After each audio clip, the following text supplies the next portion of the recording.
Ok, bonjour Maria. Oui, bonjour. Voilà, donc nous revenons encore sur ce sujet, parce que le Seigneur est bon dans sa grande miséricorde. En fait, lorsque on vient vraiment dans un esprit de prière, pour lui demander sa révélation par rapport au sujet profond de la parole de Dieu, le Seigneur ne manque pas de nous répondre. Comme il nous a dit qu'il nous enverrait le Saint-Esprit et que le Saint-Esprit nous révélerait en fait toutes choses, nous enseignerait toutes choses, nous rappellerait ses paroles. Donc lorsqu'on vient comme ça au Seigneur, on lui pose une question, on s'attend à lui, le Seigneur va commencer à nous expliquer et même aller au-delà de ce qu'on lui a demandé. Donc nous avions commencé hier un message justement sur l'identité de Jésus et le Seigneur m'a encore apporté quelques éclairages justement sur le mystère de Christ. Donc on va continuer justement à explorer encore ce mystère-là, sachant que la parole de Dieu en fait est comme un diamant. Tu vois, le diamant en fait a plusieurs facettes. Donc, selon là où la lumière réfléchit, on a une vision du morceau de diamant, et après, quand la lumière réfléchit sur une autre face, on a une autre vision. Donc, effectivement, la parole de Dieu est aussi comme ça. Le Seigneur peut l'éclairer sur différents angles pour nous amener toujours plus loin dans la révélation de sa parole. Donc, on va prier pour remettre ces quelques instants de partage encore de sa parole, toujours sur le sujet de qui est Jésus, entre les mains du Seigneur. Éternel Dieu Tout-Puissant, Père, nous voulons te confier encore ces moments entre tes mains. Seigneur, je te prie vraiment de nous conduire par ton Esprit Saint dans tout ce que nous allons faire, dans tout ce que nous allons dire. Seigneur Dieu, que notre bouche soit inspirée par toi seulement et que ça soit seulement, Seigneur Dieu, ta pensée que nous puissions prononcer. Père, nous comptons uniquement sur toi parce que, Seigneur, nos pensées humaines ne sont pas capables, Seigneur Dieu Tout-Puissant, de sonder la profondeur même de la révélation de ta parole, Seigneur. Voilà pourquoi, Seigneur Dieu, si ce n'est pas toi qui nous la révèle, Seigneur Dieu, nous ne pouvons pas la comprendre. Que ton nom seul soit béni, Seigneur, et que toute la gloire te revienne au nom de Jésus-Christ. Amen. Amen. Alors, donc, le premier aspect, en fait, sur lequel je voulais m'appuyer encore, c'est vraiment cette relation de Dieu, du Père, de Christ et avec le Saint-Esprit. Voilà, donc c'est un peu cet aspect-là que je voulais, que le Seigneur m'a mis à cœur qu'on puisse encore approfondir. Donc, si nous prenons la parole dans le psaume 22 au verset 3. Dans ma Bible, c'est le verset 4. Psaume 22, verset 3 ou 4. Parce que des fois, il y a des versets qui se chevauchent comme ça. Donc, le verset dit: Pourtant tu es saint, tu sièges au milieu des louanges d'Israël. Donc, je vais lire même à partir du verset 2 pour qu'on comprenne bien le tu là, c'est qui? Mon Dieu, pourquoi m'as-tu abandonné? Mes paroles plaintives sont loin de me procurer le salut. Mon Dieu, je crie le jour et tu ne réponds pas, la nuit et je ne garde pas le silence. Pourtant, tu es saint. Donc, on comprend bien que le tu là est mis pour mon Dieu. Donc, pourtant, tu es saint, tu sièges au milieu des louanges d'Israël. Donc, en fait, c'est Dieu siège au milieu des louanges d'Israël. Même si c'est écrit Israël ici, nous savons que Israël c'est le peuple physique de Dieu et que l'Église est le peuple spirituel de Dieu. Donc en fait ici, nous comprenons bien que ça également c'est encore vrai pour nous. On a l'habitude de dire communément que Dieu siège au milieu de la louange de son peuple. Amen. Voilà. Voilà. Donc lorsqu'on dit que Dieu siège au milieu de la louange de son peuple, est-ce que lorsque nous sommes en train de louer Dieu, adorer Dieu, est-ce que Dieu descend physiquement? Là, quand je dis Dieu, sans préciser, on comprend bien que c'est le Père. Est-ce que le Père vient se manifester physiquement au milieu de nous? Non. Non. C'est possible, ça peut arriver. Dieu peut décider de descendre physiquement, se manifester au moment où les chrétiens sont en train d'adorer. Mais dans la plupart des cas, c'est pas ce qui se passe.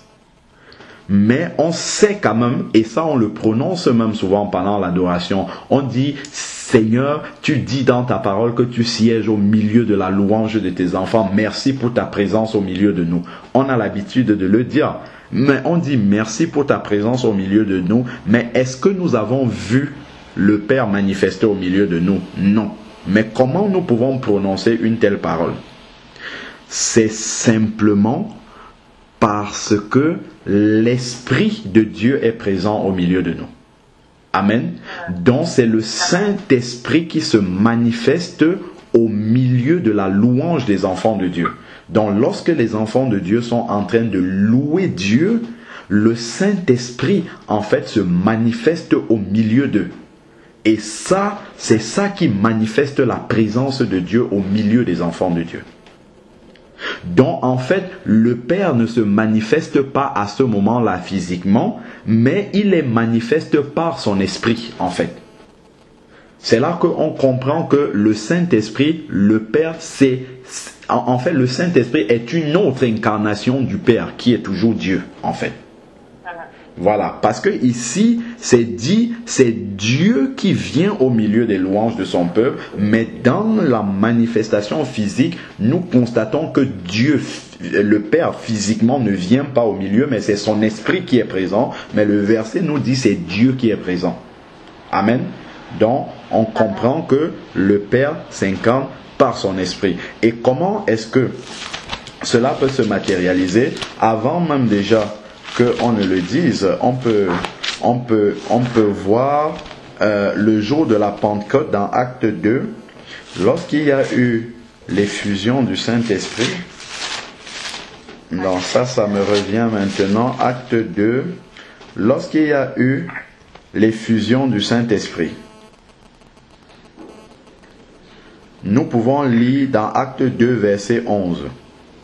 Lorsque les 120 ont commencé à parler en de nouvelles langues et qu'ils sont descendus dans la rue, ils avaient reçu la puissance du Saint-Esprit qui avait été promis dans Acte 1:8. Ne vous éloignez pas de Jérusalem, mais vous recevrez une puissance, le Saint-Esprit survenant sur vous, et vous serez mes témoins à Jérusalem, dans toute la Judée, en Samarie et jusqu'aux extrémités de la terre. Et on a l'accomplissement dans Acte 2. Et au verset 11, qu'est-ce qu'il nous est dit? Nous les entendons parler dans nos langues de quoi? Des merveilles de Dieu, dont la puissance, l'effusion du Saint-Esprit qui est descendu sur eux, les a poussés à adorer Dieu. Et ça confirme encore que, justement, dans l'adoration, Dieu se manifeste par son Esprit. Amen. Voilà, donc Dieu se manifeste par l'Esprit. Donc la manifestation du Saint-Esprit est encore peut encore être comprise comme la manifestation de Dieu même au milieu de son peuple. Amen. Et là maintenant, concrètement, comment est-ce que ça va se matérialiser? Qu'est-ce qui va accompagner cette manifestation justement de Dieu au milieu de ses enfants par son esprit? On va par exemple avoir des gens qui commencent à se repentir. Et là on sent et on sait que Dieu est présent. Il y a qu'à lire dans Jean 16, verset 8. Jean 16, verset 8, qui parle justement du Saint-Esprit. Jean 16. Oui, Jean 16, verset 8 dit, « Et quand il sera venu, il parle du Saint-Esprit, il convaincra le monde du péché, de justice et de jugement. » Donc c'est le Saint-Esprit qui convainc le monde de péché, de justice et de jugement. Donc voilà comment est-ce que on réalise que le Saint-Esprit est présent là au milieu des enfants de Dieu. Et la présence du Saint-Esprit n'est autre chose que la présence de Dieu. On va voir des gens qui commencent à se demander pardon entre eux. En fait, lorsque la présence de Dieu est manifeste par l'Esprit de Dieu, nous voyons par exemple les fruits, les manifestations du fruit du Saint-Esprit, comme nous dit Galates 5.22.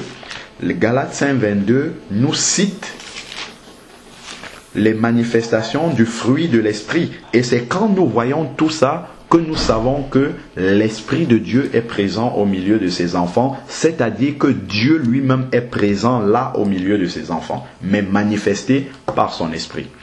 Donc, Galates 5.22 nous parle justement, mais le fruit de l'Esprit c'est. Donc, on a un fruit avec des manifestations diverses, à savoir l'amour, la joie, la paix, la patience, la bonté, la bienveillance, la fidélité, la douceur, la maîtrise de soi.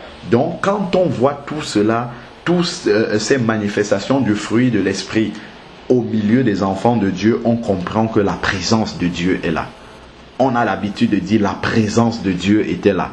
Mais en réalité, on n'a pas vu Dieu physiquement, mais on a ressenti son esprit présent au milieu de nous. Donc on comprend bien que Dieu, c'est aussi son esprit. Donc non seulement les manifestations du fruit de l'esprit seront là, mais on aura aussi les dons de l'esprit qui vont se manifester. Les fruits de l'esprit seront là, mais les dons de l'esprit aussi seront manifestés. Il y a des gens pendant l'adoration comme ça qui peuvent commencer à parler de nouvelles langues. Ils peuvent recevoir le baptême dans le Saint-Esprit, parler de nouvelles langues. On peut voir des personnes se lever, commencer à prophétiser. On peut voir des guérisons se manifester. Moi, personnellement, ma maman a été guérie d'un manque d'équilibre pendant un moment d'adoration. Elle avait complètement perdu l'équilibre suite au diabète qu'elle a. Et pendant une séance d'adoration, elle a reçu sa guérison tout simplement sans qu'on ait besoin de prier pour elle. Mais est-ce que Dieu est descendu physiquement pour le faire? Non, mais son esprit était manifesté au milieu des enfants de Dieu et c'est son esprit qui s'est posé sur elle, sur le malade et qui a guéri. Et on sait bien que celui qui guérit, c'est Jéhovah Rapha. C'est Dieu manifesté comme l'Éternel qui guérit. Mais ici, c'est son esprit qui a fait ce travail-là. Donc, on comprend que le Père se manifeste aussi au travers de l'esprit, tout simplement, comme nous sommes en train de le voir. Et cela n'est pas surprenant du tout, du tout. Pourquoi? Prenons Jean 4, verset 24. C'est Jésus qui est en train de parler avec la Samaritaine. Jean 4, 24. Jean 4, 24, Jésus donne un éclairage là. Jean 4, verset 24 dit « Dieu est esprit et il faut que ceux qui l'adorent, l'adorent en esprit et en vérité. » Donc Dieu est esprit, il n'est donc pas étonnant que Dieu puisse se manifester par son esprit. C'est-à-dire que le psaume 22 verset 3 va dire Dieu siège au milieu de la louange de son peuple, mais en réalité c'est son esprit qui est là. Donc quand on dit, quand l'esprit de Dieu est présent, on peut dire Dieu siège, tout simplement. Donc à ce moment-là, on comprend bien que l'esprit et le Père peuvent agir de façon, en fait on parle de la même personne, c'est pas la même personne, mais c'est la même entité, c'est Dieu qui se manifeste, tout simplement. Voilà. Donc maintenant, on peut avancer. On va prendre maintenant par rapport au Fils, par rapport à Jésus. Prenons Matthieu 18. Oui, Matthieu 18, verset 20.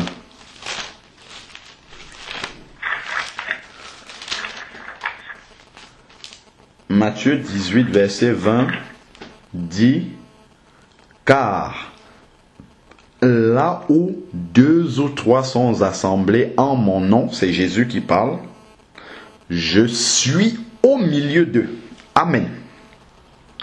Là où 2 ou 3 sont rassemblés en mon nom, je suis au milieu d'eux. Généralement, quand les chrétiens se réunissent, quand on commence des moments de prière, il y a toujours au moins une personne qui va rappeler ce verset-là, qui va le confesser. Seigneur, merci pour ta présence au milieu de nous, parce que ta parole nous dit, là où 2 ou 3 sont assemblés en ton nom, tu es présent. Mais est-ce que Jésus est physiquement présent, l'a manifesté au milieu de nous? Non. Hein? Jésus n'est pas physiquement manifesté au milieu de nous, mais nous disons merci Seigneur pour ta présence au milieu de nous. En réalité, c'est son esprit qui est présent au milieu de nous. Mais ici, Jésus n'a pas dit mon esprit sera au milieu de vous. Il a dit je suis présent. C'est-à-dire que lui-même, il se confond avec son esprit.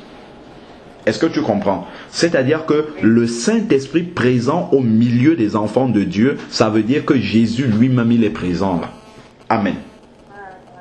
Et ça vient renforcer ce qu'on avait lu hier dans Matthieu 28, verset 20, où il a dit « Et voici, je suis avec vous tous les jours jusqu'à la fin du monde. » Mais nous savons que Jésus n'est pas physiquement... C'était Matthieu 28 au verset 20. Là où il a dit, allez faites de toutes les nations les disciples. Après il a dit, les baptisant au nom du Père, du Fils et du Saint-Esprit. Et il a terminé en disant, et voici, je suis avec vous tous les jours jusqu'à la fin du monde. Donc, en fait, ça nous rappelle en fait que la présence de Jésus, c'est son esprit. Là où 2 ou 3 sont réunis en mon nom, je suis au milieu d'eux. En fait, c'est l'esprit de Jésus, le Saint-Esprit présent au milieu des enfants de Dieu qui manifeste la présence de Jésus. Et dans le verset 20 de Matthieu 18, il n'a pas dit « Mon esprit sera présent au milieu de vous », mais il a dit « Je suis ». Donc, il se confond carrément à son esprit. Donc, on comprend bien que Jésus est aussi manifesté par le Saint-Esprit. Voilà, donc Jésus et son esprit sont un. C'est une seule personne. Et il choisit de se manifester comme il veut. Soit il se manifeste physiquement, soit il se manifeste par son esprit. On a vu par exemple dans Jean 20, après la résurrection de Jésus, qu'il est venu physiquement au milieu des disciples. Jean 20, verset 19. Jean 20, verset 19. Le soir de ce jour qui était le premier de la semaine, les portes du lieu où se trouvaient les disciples étaient fermées, par crainte qu'ils avaient des Juifs. Jésus vint et, debout au milieu d'eux, il dit que la paix soit avec vous. Donc, on voit bien ici que Jésus, cette fois-ci, il est venu là physiquement au milieu de ses disciples, après sa résurrection.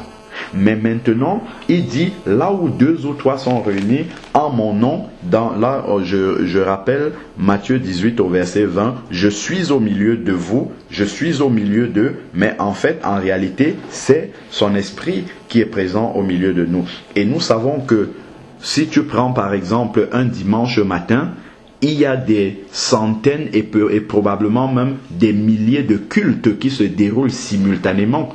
Des centaines et des milliers de réunions de chrétiens, de vrais chrétiens qui se déroulent en même temps. Et partout où c'est en train de se dérouler, sont en train de se dérouler ces réunions-là, Jésus est présent dans toutes ces réunions-là au travers de son esprit. Ce qui nous rappelle encore l'omniprésence de Jésus, l'omniprésence de Dieu, parce que ce verset-ci, il ne s'applique pas dans une seule réunion à la fois, il peut s'appliquer, c'est-à-dire Matthieu 18, verset 20, peut s'appliquer dans de multiples et même des milliers de réunions de chrétiens à la fois. Donc, ce qui nous rappelle encore que Dieu, Jésus, est omniprésent. Donc, la théophanie qu'on a eue lors du baptême de Jésus, c'est pas une surprise. Dieu peut se manifester, se multiplier, comme ça, être simultanément à beaucoup d'endroits au même moment.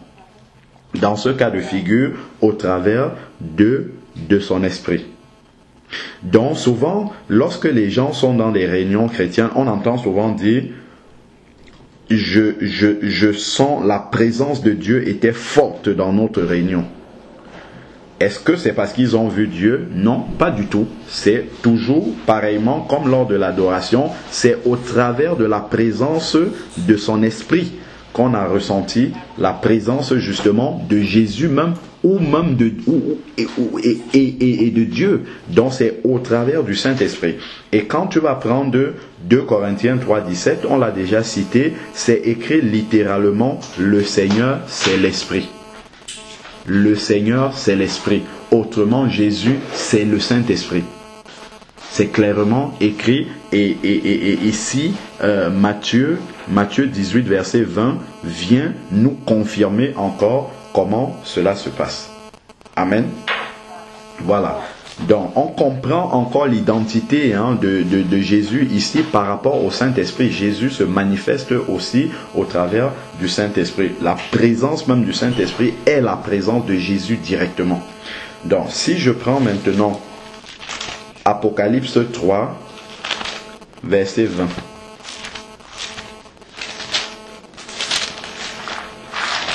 Apocalypse 3, verset 20.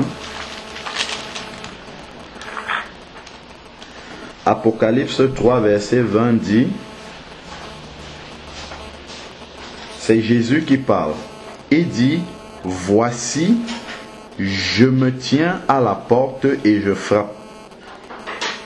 Si quelqu'un entend ma voix et ouvre la porte, j'entrerai chez lui, je souperai avec lui et lui avec moi.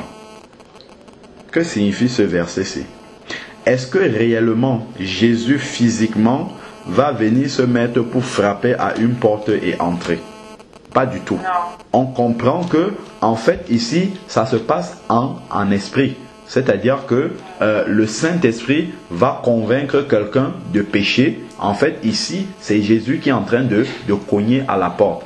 Et si la personne se repent de son péché et reçoit Jésus dans sa vie, effectivement, le Saint-Esprit va venir habiter en cette personne-là. Et parce que le Saint-Esprit va habiter en cette personne-là, ça veut dire que Jésus est entré dans cette personne, et c'est ce qu'il dit, j'entrerai et je souperai avec lui et lui avec moi. Donc désormais, cette personne-là sera habitée par le Saint-Esprit, c'est-à-dire habitée permanemment par la présence de Jésus. Tu comprends encore que là encore, on voit que Jésus et le Saint-Esprit sont un. C'est-à-dire que Jésus peut se manifester. Il n'a pas dit, c'est mon esprit qui entrera en lui. Il dit, j'entrerai et je souperai. Mais on voit que dans la pratique, en fait, ce n'est pas un Jésus manifesté physiquement qui va entrer, mais son esprit qui va entrer, justement, s'installer dans la personne. Amen. Donc, et ça, concrètement, comment ça se passe? On peut lire 1 Corinthiens 3, verset 16. 1 Corinthiens 3, verset 16.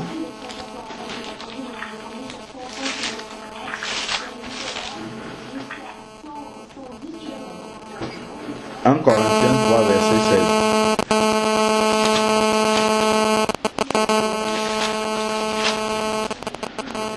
« 1 Corinthiens 3, 16. Ne savez-vous pas que vous êtes le temple de Dieu et que l'Esprit de Dieu habite en vous ?» Donc voilà comment matériellement le verset d'Apocalypse 3, 20 se concrétise. Voilà comment il s'accomplit dans une vie. C'est que le Saint-Esprit vient habiter dans un corps, et ce corps-là devient le temple de Dieu. Voilà, regarde même encore ce qui est écrit ici là. C'est écrit, vous êtes le temple de Dieu. Ici, il ne dit même pas le temple du Saint-Esprit. Il dit le temple de Dieu. Qu'est-ce que ça veut dire? Par rapport à Apocalypse 3, 20, où Jésus a dit, j'entrerai et je souperai avec lui. C'est-à-dire, c'est Jésus. Et ici, dans 1 Corinthiens 3, au verset 16, il s'est appelé le temple de Dieu. Parce que la présence de Dieu est là-dedans. Et Jésus lui a dit j'entrerai. Donc on comprend que Dieu c'est Jésus, et en plus on nous dit ici que l'Esprit de Dieu va habiter en vous, et on comprend que Dieu c'est Jésus et c'est le Saint-Esprit en même temps. Amen.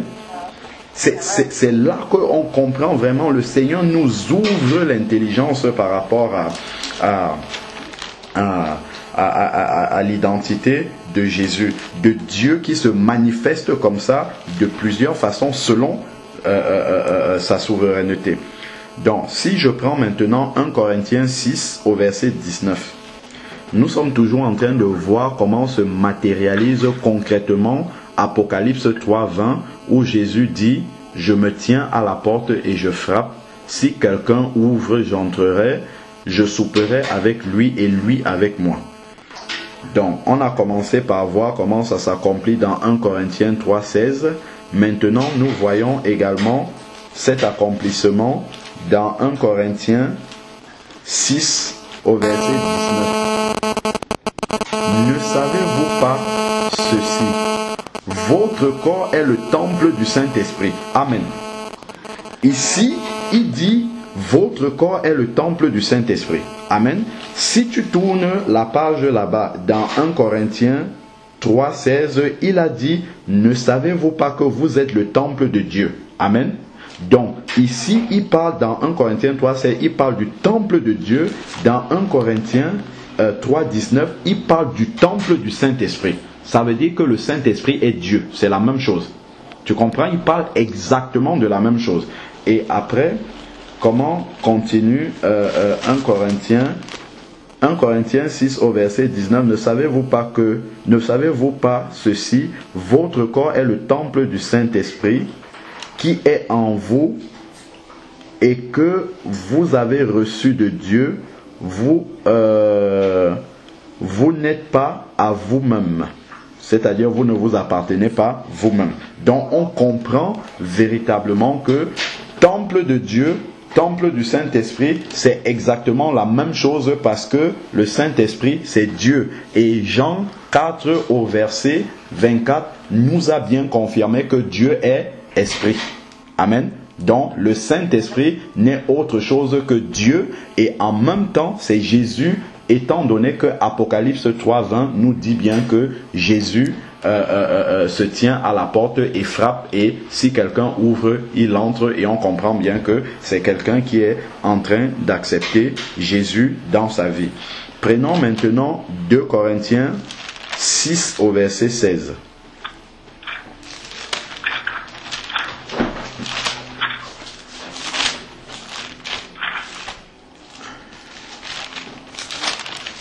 « 2 Corinthiens, chapitre 6,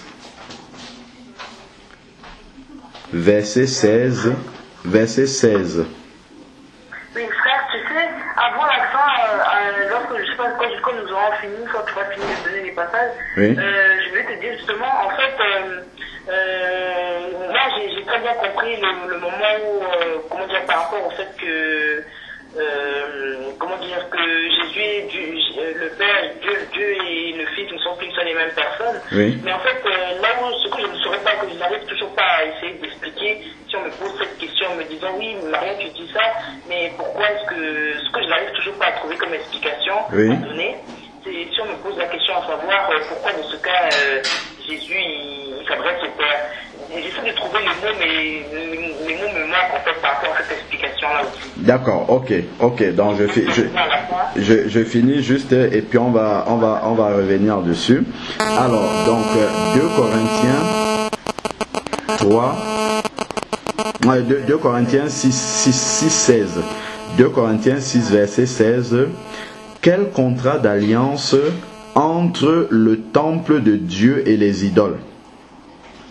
Donc ici encore, il utilise la même expression que 1 Corinthiens 3, 16.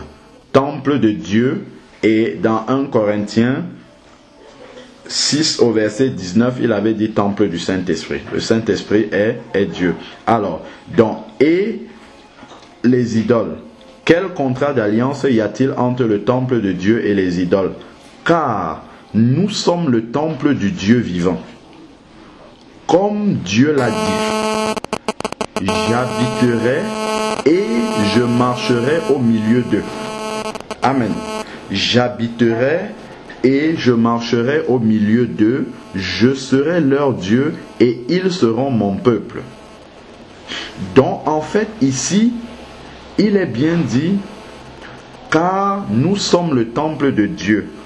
comme Dieu l'a dit, j'habiterai et je marcherai au milieu d'eux.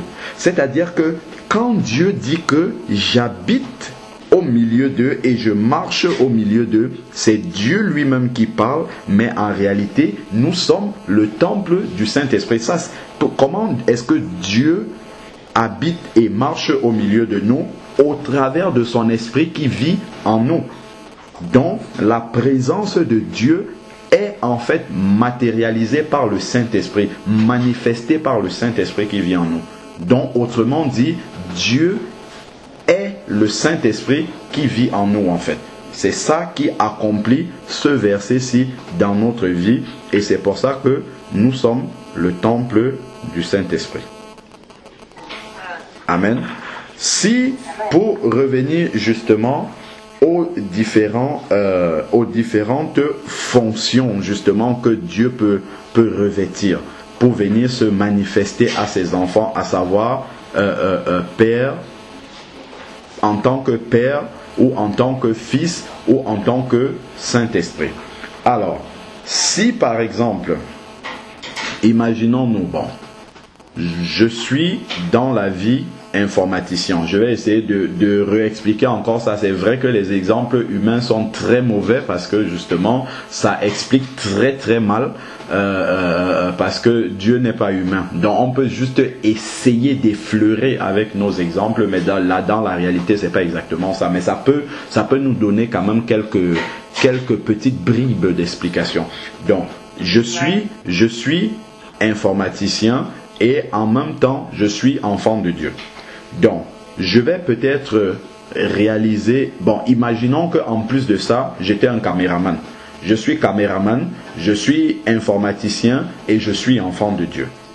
Donc, je vais filmer ici un culte qui se passe à la maison. Je vais filmer un culte. Lorsque je filme, je suis caméraman. Après, à un autre moment donné, je vais peut-être prendre la Bible et commencer à prêcher. Imaginons... je pose la caméra quelque part qui est braquée sur moi. Je vais commencer à prêcher la parole de Dieu. Je prêche en tant qu'enfant de Dieu. Après, maintenant, lorsque le culte est fini, j'ai la bande d'enregistrement. Je m'assois maintenant devant mon ordinateur pour faire un montage. Et là, je vais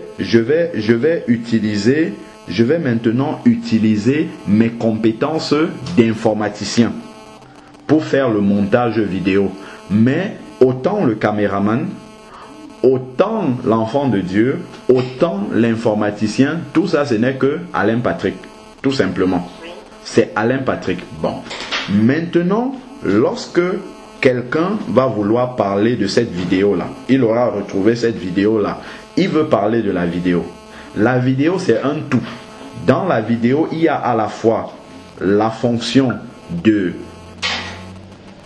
caméraman qui a dû être mise à contribution pour que la vidéo soit effective. Il y a la fonction d'enfant de Dieu puisque je prêche là-dedans. Je prêche avec la qualité d'enfant de Dieu et en même temps j'ai dû faire un montage vidéo avec mes compétences d'informaticien. Donc lorsque quelqu'un va parler de cette vidéo-là, il va dire le caméraman et informaticien, enfant de Dieu, Alain Patrick, a réalisé cette vidéo-là. Pourquoi il va mentionner ces trois compétences pour qu'on sache que pour avoir le résultat final, il a fallu que ces trois fonctions-là soient mises ensemble pour avoir le résultat final. Voilà pourquoi la parole de Dieu va toujours tenir jusqu'au livre de l'Apocalypse là-bas, qu'on parle bien du Père, qu'on parle séparément du Fils et qu'on parle séparément du Saint-Esprit, parce que dans chacune de ces attributions, chacun de ces attributs-là de Dieu, il manifeste une fonction particulière, il a un travail particulier à faire, il a un rôle particulier à jouer à ce moment-là, mais on comprend que ce n'est que Dieu qui se manifeste comme ça dans ces trois fonctions ou ces trois attributs. Je prends un autre exemple maintenant. imaginons que tu sois étudiant. Bon, je t'ai collé cette effigie là, pourtant je ne sais pas la vérité. Imaginons que tu sois étudiante en comptabilité. Je prends toujours cet exemple. Tu es étudiante en comptabilité, tu es membre d'une église de bâtiment, disons. Tu es membre d'une église de bâtiment dans laquelle il y a une trésorerie et toi tu fais la comptabilité de l'église. Lorsque tu fais la comptabilité de l'assemblée, lorsque quelqu'un va voir le bilan de l'assemblée que tu as sorti, tu l'as fait avec tes compétences de comptable, mais tu l'as fait aussi parce que tu es un enfant de Dieu de cette assemblée-là. C'est pour ça qu'on t'a confié cette comptabilité-là. Donc lorsqu'on va parler du bilan que tu as sorti, il faudra qu'on précise que c'est une sœur comptable qui a fait cela. Tu vois, on va préciser que tu es une sœur et en plus que tu as la compétence de comptable et c'est toi qui as fait ce bilan-là. Ce n'est que ça qu'on voit manifester, ce Dieu qui se manifeste, qui a choisi, parce que il n'a demandé à personne pour le faire, qui a choisi souverainement de pouvoir se manifester en tant que Père, en tant que Fils et en tant que Saint-Esprit. Maintenant, là où c'est troublant, c'est que, si je reprends mon exemple de la vidéo tout à l'heure, c'est que je n'accomplis pas les trois fonctions en même temps. Je ne peux pas être en même temps en train de prêcher, en même temps en train de me filmer et en même temps en train de monter la vidéo. Je ne peux pas faire les trois là en même temps. Pourtant, Dieu, dans ces trois fonctions, Père, Fils et Saint-Esprit, les trois peuvent s'exercer en même temps et communiquer en même temps. Voilà, c'est ça qui trouble les gens, en fait. Et ça, c'est là où il y a la révélation, justement. C'est là qu'on a vraiment besoin de la révélation de Dieu. Parce que, bon, dit comment Jésus s'adresse au Père, étant sur la croix, ça, c'est vraiment un mystère. C'est-à-dire que Dieu, le Père, est effectivement là, il est au ciel. Il est la manifestation de Dieu. Le Fils est là sur la croix. Il est également la manifestation de Dieu, mais les deux peuvent communiquer en même temps. Ça, c'est ce que je ne pourrais jamais, aucun être humain ne peut faire ça. Et c'est là... Effectivement, en fait, c'est surtout ça qui choque les gens. C'est surtout ça que exactement. Là où les gens ils trouvent à ce qu'on leur donne une explication. Pourquoi est-ce qu'à ce moment-là, c'est justement, ils parlent au verset là, parce que donc, bon, tu te dis, bon, comment tu vas commencer à leur expliquer? Non, effectivement, pour la réincarnation, je pense qu'ils peuvent comprendre. Oui. Mais en fait, au niveau du parler, de la communication, oui, que là, ils bloquent. Oui, en fait, justement, tu ne peux pas leur expliquer ça, à part leur dire que Dieu est Dieu, et Dieu est omnipotent, et Dieu est omniprésent. Dieu peut s'incarner autant de fois qu'il veut, de plusieurs façons qu'il veut en même temps, et communiquer avec les deux manifestations de Dieu, les théophanies, les deux manifestations de Dieu qui sont là, peuvent communiquer simultanément, et ça c'est un mystère. Et c'est ça qui fait la foi chrétienne, justement. C'est parce que nous, on a accepté que c'est possible, que nous sommes chrétiens et que nous avons la foi chrétienne. Donc ceux qui vont dire que ça là, ce que vous m'expliquez là, c'est une folie, ce qui est normal, la foi c'est une folie.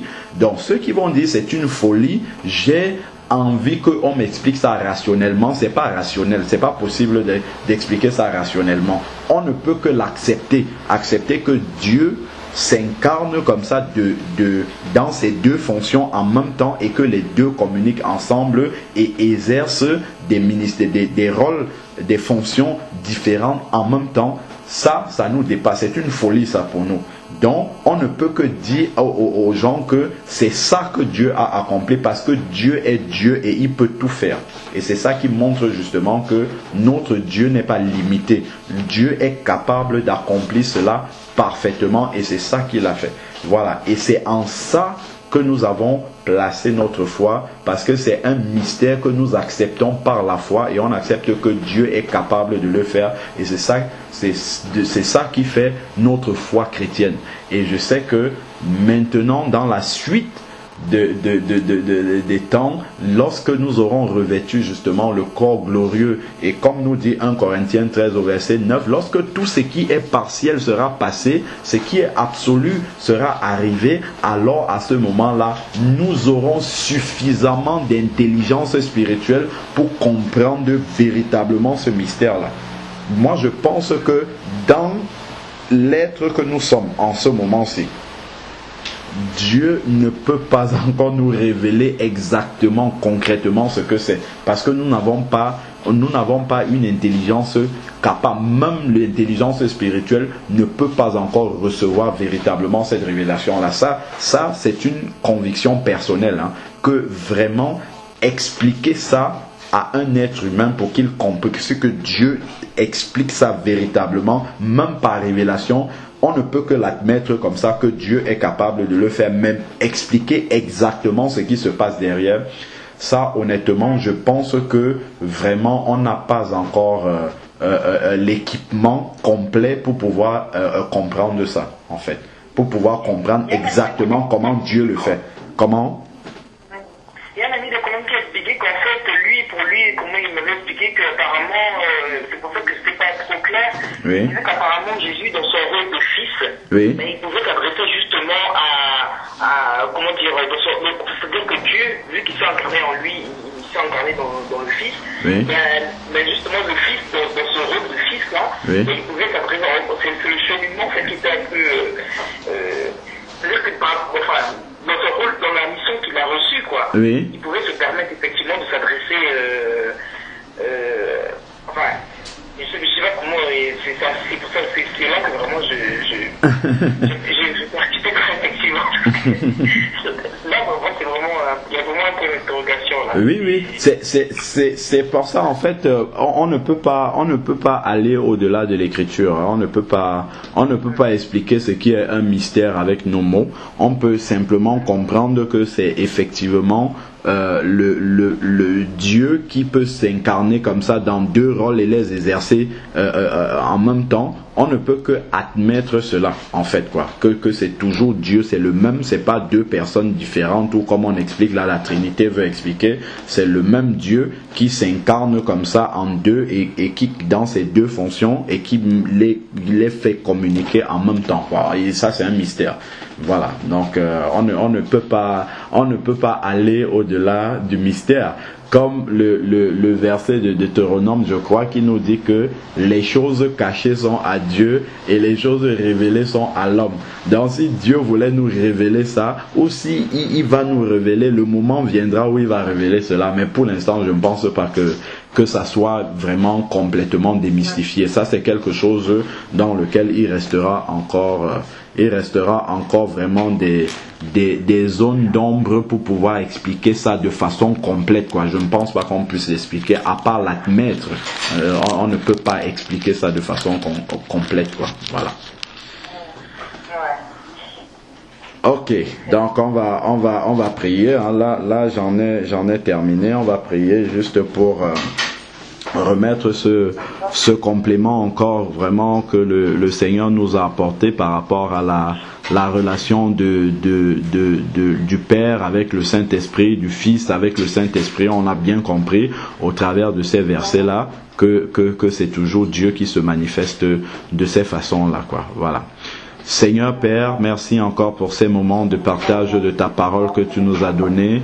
Merci pour ces différentes facettes encore de la parole que tu nous as montrées pour que nous puissions grandir toujours plus dans la révélation de ta parole. Père, nous voulons te prier que tu continues toujours à nous faire grandir, Seigneur, davantage. Nous voulons te remettre toutes les personnes, Seigneur Dieu, qui vont pouvoir écouter cet enregistrement, que vraiment tu les instruises encore en profondeur, Seigneur Dieu, que là où, Seigneur Dieu, nous n'avons pas percuté, là où le Saint-Esprit n'a pas éclairé suffisamment dans notre intelligence, Seigneur Père, que toi tu puisses éclairer dans les cœurs des personnes, Seigneur Dieu, qui vont écouter ce message, Seigneur Père, et que toi-même tu descendes et que tu te révèles, Seigneur Dieu, en profondeur à ces personnes-là, parce que nous avons compris que Christ ne peut être que révélé, Seigneur Dieu Tout-Puissant. Nous ne pouvons pas expliquer Christ, mais il se révèle, Seigneur Dieu. Fais-le dans le cœur de toutes les personnes, Seigneur Dieu, qui écouteront cet enseignement. Que ton nom soit béni, que ton nom soit exalté. Aide-nous toujours à grandir dans le mystère de Christ, Seigneur Dieu Tout-Puissant, au nom de Jésus-Christ. Amen. Amen. Donc effectivement, ça paraît très très mystérieux, et c'est un mystère que le Père puisse parler avec le Fils. Donc quand Jésus à la croix, il dit Père, Père, Père, pourquoi m'as-tu abandonné? Donc là, on peut pour comprendre que c'est pas quelque chose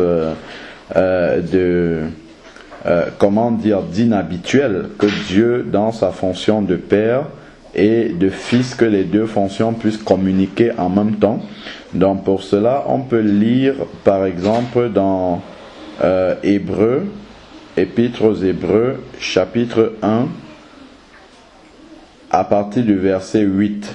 Il est dit, mais au Fils il dit, ton trône, ô Dieu, est éternel, et le sceptre de ton règne est un sceptre d'équité. Donc on comprend bien, mais au Fils il dit, donc c'est Dieu qui parle au Fils, donc le Père parle au Fils, on peut dire ça, on peut le comprendre comme ça.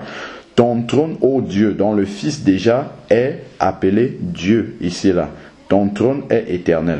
Donc, ce qui va vraiment encore corroborer ce que nous sommes en train de dire, que les deux fonctions de Dieu peuvent communiquer en même temps ensemble, et ça, c'est vraiment tout le mystère justement de Dieu. Verset 9, tu as aimé la justice et tu as haï l'iniquité.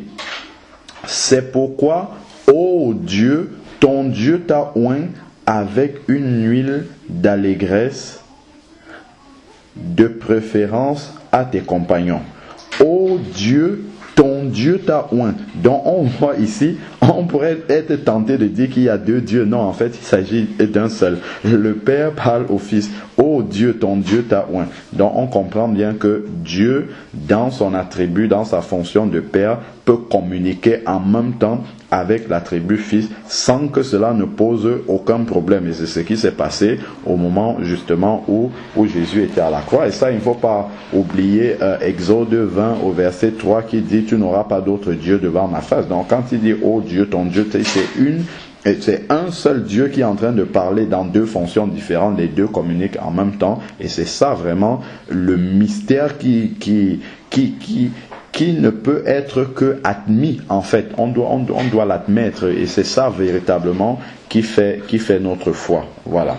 Ok, que Dieu soit béni et qu'il nous permette de grandir vraiment dans la révélation de sa parole, et que ce qui doit être accepté par la foi, que nous l'acceptions, et les mystères, nous comprenons bien que les choses cachées sont à Dieu et les choses révélées sont aux hommes. Voilà, que Dieu soit béni. Amen.